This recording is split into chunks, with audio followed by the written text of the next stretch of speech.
Кадис – один из древнейших городов европейского континента и старейший в Испании. Его летописи насчитывают более 3000 лет. По легенде, основателем города был сам Геракл. Упоминание об этом можно встретить в современном переводе первой испанской хроники «Historia de España», датируемой эпохой правления Альфонсо X, а также во многих других литературных произведениях. Историки утверждают, что первое поселение на месте современного Кадиса построили финикийцы в 1104 году до нашей эры, дав ему название Кадир или Гадис. В те времена город был знаменит серебряными рудниками и удобным портом, поэтому о господстве над ним мечтали многие. Позднее Гадир был завоеван карфагенянами, а в 206 году до нашей эры – римлянами. Греки и византийцы считали Кадис краем земли. Это связано с тем, что долгое время именно территория Кадиса считалась краем земли. В III веке начался кризис Великой Римской империи, закончившийся в конце IV века ее падением.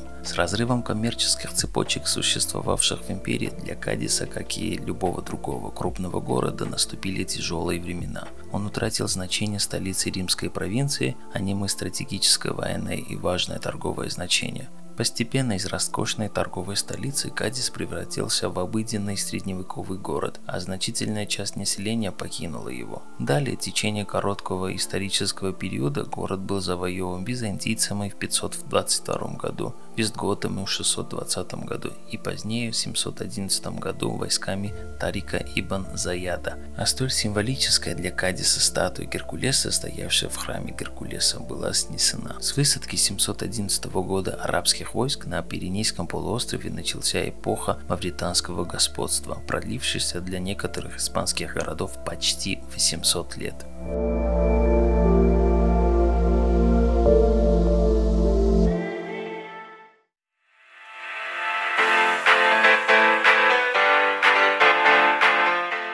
14 сентября 1262 года в ходе реконкисты Кадис был отвоеван войсками короля Альфонсо X и был включен в состав территорий подконтрольных Кастильской короне. С 15 по 17 век реконкиста положила начало эпохи открытий, давшей новый мощный импульс для развития города.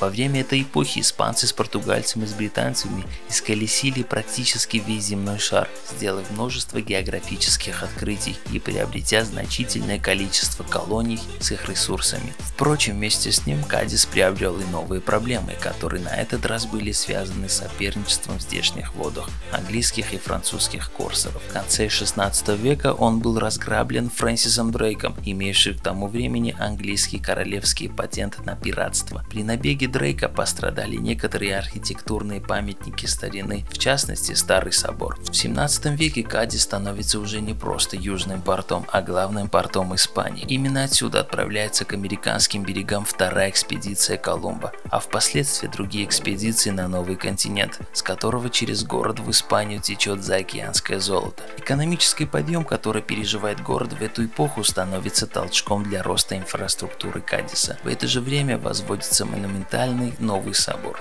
Кадис интересен с историческими событиями 19 века. Под натиском армии Наполеона 1810 по 1812 годы в осажденном городе находились испанские парламентарии. 1812 год. В истории города примечателен тем, что в этот год город стал не только торговым, но и политическим центром страны. В Кадисе, в стенах часовни Сан-Фелипе Нери, принята первая конституция Испании. Разумеется, Кадис принимал участие в других судьбоносных для страны событиях. Так, началом революции в 19 веке стали восстания городских моряков и солдат, а в период гражданской войны 20 века этот город был одним из первых захваченных националистами.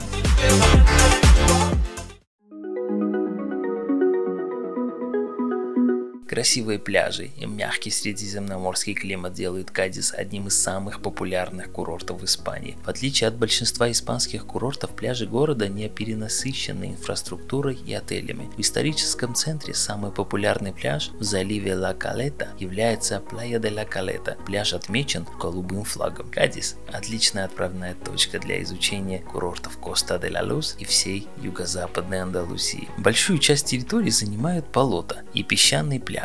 Климат мягкий, субтропический. Среднегодовая температура 18,6 градусов. Лето жаркое, зима очень мягкая, с средней температурой самого холодного месяца около 10 градусов.